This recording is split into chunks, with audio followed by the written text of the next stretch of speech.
This weekend, Oh, good. last weekend. A lot of movies, Yeah, at least two. I went to see Keanu Reeves in the John Wick movie, John Wick 3. So we're going to talk about that in the upcoming weeks. That He's was my hero. fantastic.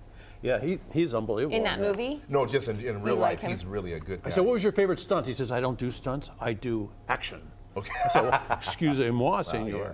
So that was that. And then I jumped on a plane, went over to London Okay. to see Tolkien. Now it's pronounced Tolkien, we always say Tolkien, but they say Tolkien in the movie, Tolkien, they say it all kinds of different ways, but I'll tell you one thing about the movie is, it's pretty good, take a look. Tell me a story in any language you want. It's about journeys. The journeys we take to prove ourselves. It's about adventures. We should form a club, a brotherhood. Change the world through the power of art. Music, poetry. And what about Tolkien? I want to write something.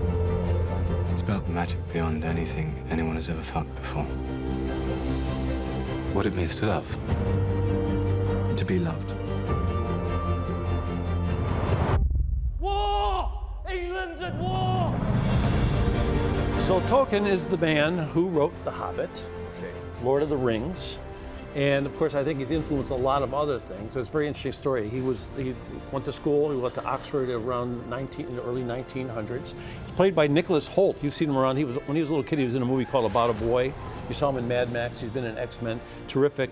And his wife is played by Lily Collins, who is Phil Collins' daughter. Oh, okay. Yeah, you've seen her in some as a model, and boy, she's just a terrific actor. Like the movie a lot. It really shows the story of how this guy got this great imagination. He hung out with his buddies. They actually had a little group. They called themselves the TCBS. So that was a little society that used to hang out in the tea house together, come up with all these little crazy ideas and stories and sort of thing like that. He went to Oxford. And when he went to Oxford, he stayed there for 4 years, got his degree, and then he continued to stay there, and he was a professor throughout his life, and that's where he wrote The Hobbit and Lord of the Rings.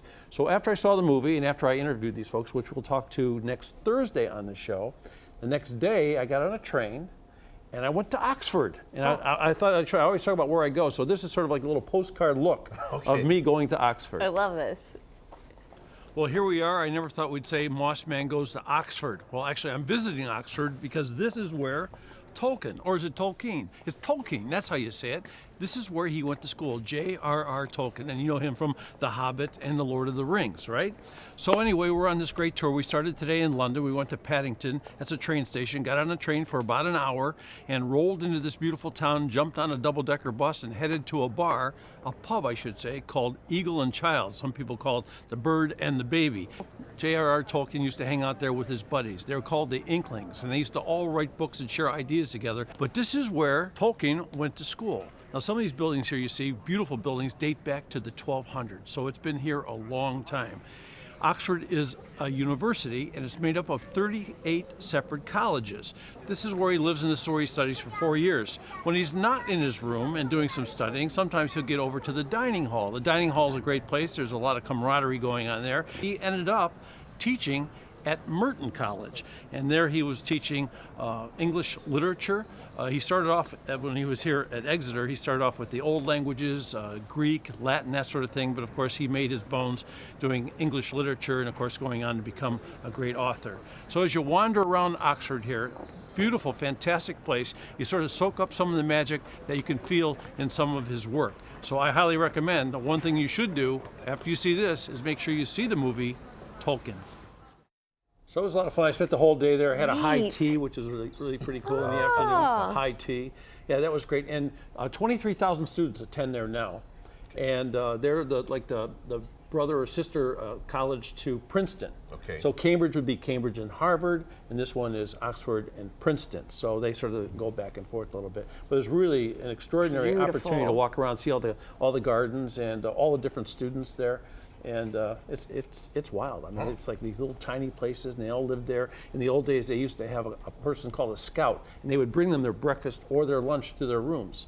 So it was like they would almost like having. That's fancy. Yeah, it was pretty fancy. Yeah. Once in a while, they go to that that mediocre-looking dining hall, though, you know, with all the glass stained glass. Like where the windows rest and of all us would try to go. Oh yeah, mediocre-looking dining hall, of course. But it was beautiful. it was a terrific day, and so that was Very neat. That was part of my trip. What a cool experience. Yeah, it was We're glad great. you shared that with us. Yeah, well, I guess that was fun. And next week we'll talk to the stars of the movie, and it's a good movie. So we're going to have what? More New Day Cleveland after this? Don't go.